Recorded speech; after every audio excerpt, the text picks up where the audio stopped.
Hi there, Robin here from Expert On, and today we're going to be talking about Gemini's new to-go model, which is their line array. They've actually figured out a way how to get this thing battery powered, so we're going to be unboxing it, we're going to be doing a live sound test, we're going to bring it onto the table, we're going to be looking at all the overall features, and we'll compare it against their regular model, the WRX-900TOGO, which offers 6 speakers on the top portion of the line array, plus the 8-inch sub. So now this is supposed to line up the same overall feature, overall volume, except it's going to do it wireless. So you're no longer, if you're going to use it for wedding services or any special events, chasing around looking for a power cord.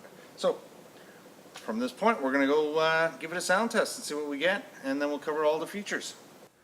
Okay, so we've taken the time to unbox it, we've set it all up, we've set it right next to the actual 843, which was the original. And we've got them side by side. They look identical. You could probably even have two of them, link them together, that sort of thing. But right now, we're only playing right off of the new 900, which is their rechargeable model. Now, we're going to take a closer look at the back of it, but for now, we're really going to be taking a listen to how it sounds. What I've got on right now is just one of our headsets, plugged into the line in the back, and we're all good. Now, at the same time, it also has Bluetooth on it, so we're going to be playing right from there.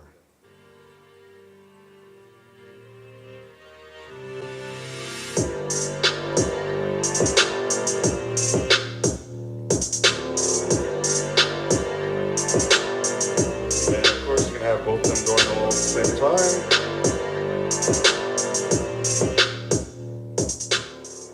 Overall volume's pretty good. It runs pretty much the same level as what we'd hear if we had the 843 running. A good 8-inch subwoofer on it, and the 6 horns on top, tweeters, which are 2 3/4-inch mids. All right, somewhere in that range, but bring it over to the table now. We'll take a listen. Now remember, those three are separate and adjustable, so we can reduce the overall height just by bringing it down one. Simple enough to use. All right, so we've gotten our chance to take a listen to it, and it sounds pretty good. I'm not going to complain about that, is for sure. Just to clarify, I had to double check to see what kind of speakers were actually in here, and there are 6 of them, and they are 2 3/4 of an inch. And I have to read this right from my spec sheet to make sure I get it right. They're called line array of 6 2.75-inch glass fiber high frequency drivers. Yes, that's what they want to call these. So that's right, it's in here.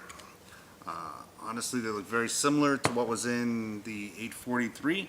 I didn't see much difference when I compared it to. Now there could be, but they look pretty much identical to me. Now remember, you still get 2 blanks with the unit. That's all included, so it's not like you're buying, some companies' height adjustments cost extra. They're included in the package, and really, really nice. I mean, they lock together. When they're new, they're tight, and they get more comfortable to use. Our display we've had for a couple of months now, and of the 843, and it's much easier to work with. That is for sure, for sure. All right, so we're going to move these aside. Now on the box, as power goes, I mean, Gemini is notorious for putting super incredibly high peak numbers. Now I'm not taking it away, it's their choice. They put whatever they want on it. As long as it sounds good, that's what counts, and as long as it's loud, that's the extra value to it. So they do put 2400 watts peak, and nowhere on the box do they talk about what it actually is. But if we go by their original numbers on the WRX 843, which was again 6 on top, 8-inch driver at the bottom, the original numbers had it listed at 500 watts down here and 100 watts up here. And that's good, because I mean, at the end of the day, it's not how many watts or how the numbers are written out or how they come up with their math. It's how big of a space it's going to carry. And I mean, if you're doing background music at a service or at a show, and your job is to play in the background, that's going to be awesome. I mean, you're not going to be turning it up that loud, even if you get this model here. If you're playing at a ceremony or service for a wedding, again, great way to go. If you need something for the ceremony or service, really, really good. Now, nice part is you're buying this one primarily because it's battery powered. Costs a little bit more, but definitely that's the reason to buy it. The regular model is going to save you a couple $100 maybe, or thereabouts. and basically taking the battery out of it. Now it's nice, they did, this is out of the whole unit back here, the only thing that really changed is they've added this down here. That's the big thing, because on the front side and on the top, it's exactly the same. There's nothing that changed there. There's nothing that's changed here, even the way it's screwed on and fastened. Everything's exactly the same. Really, it just comes down to the back. When we unboxed ours, the battery was at 50%, so we did plug it in for AC to get it going. Now, one thing I did notice here is a lot of companies put this push-on terminal for 12 volt, kind of a power adapter thing, but it does have a DC 12 to 36 volt input connector right here, which basically means if you have a little adapter, as long as it's between 12 and 36 volts, you can plug that in too to drive power to it. But it also means if you're going out and you need something that's going to run more than 4 to 6 hours, depending on the volume you put on it, you can add an extra external battery. You usually get them at the your automotive stores because they're used for power boosting on your car. It's great. Charge it up. It's like, you know, having 3-4 times the overall power. So that's an added little bonus to the back of this unit. So again, power wise, RMS, I'm going to guess educated at 500 watts with 100 on top. You're definitely going to want to use this not for DJing primarily, but usually everything else but. So if you need something to go portable, you've got a small group, maybe you're playing at cafes, pubs, and it's just you and a guitar, this is a great way to go. To cover all the basic features on it, it's got 2 line inputs that are combo jacks, so that means you've got your mic and you've got your line input used on a 1/4 inch or 3.5 right in the same connector, and then they give you a pad button on top which is going to allow you to switch between line input and mic. So basically you use line when it's not a mic, and that pretty much counts for everything. Line level controls, so that covers the first 2, and then the second button is to choose to have the reverb on or off. So you press that on and off. Over here is where the actual reverb dial control is, and that's going to be how intense it is. On top of that, you've got your master volume. Those are the 2 white knobs selectors there. Now the third input line covers channel 3 and 4 because it's a stereo input jack if you want.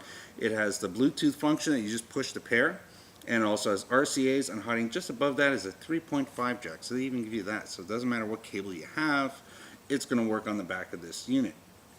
Now at the very end, this is I really like this, that product at this price range.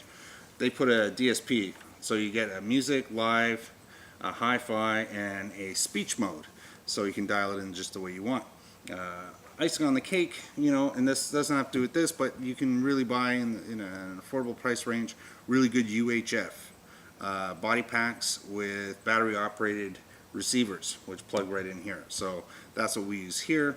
I will put a link to that below so you know what headset I was using. They also offer a handheld, but again, those are battery operated, and it works great when you actually are using it specifically for battery functions. Outside of that, nothing to complain about just yet. We just did get it in and we just started playing with it. There is a market for it. I think there's a lot of people that are looking for it. Again, if you're looking for something that's not primarily, I would never use DJ equipment as battery power.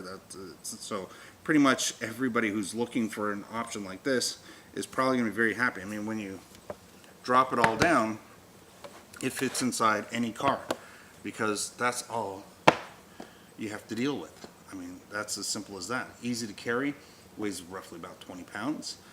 These guys weigh nothing. They're a couple of pounds each.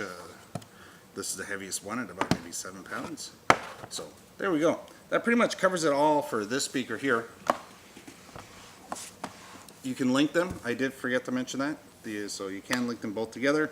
You can buy more than one. Sometimes people do. We're probably going to offer it as a combo as well. But again, easy to use, straightforward.